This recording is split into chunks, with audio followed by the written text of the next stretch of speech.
أشرف نسب بعد نسب الإمام الحسين.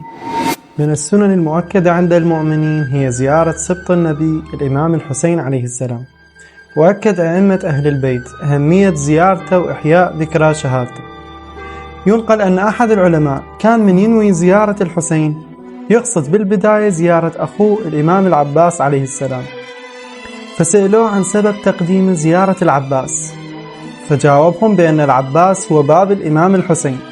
راح نتكلم بهذا الفيديو عن مدرسة أخرى من القيم هي امتداد لمدرسة أبي الأحرار، ألا وهي مدرسة الإمام العباس عليه السلام.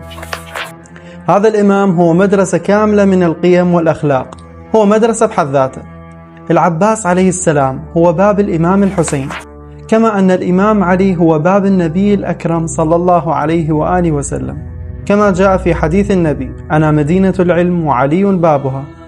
العباس هو ابن الإمام علي وابن السيدة فاطمة بنت حزام المعروفة بأم البنين.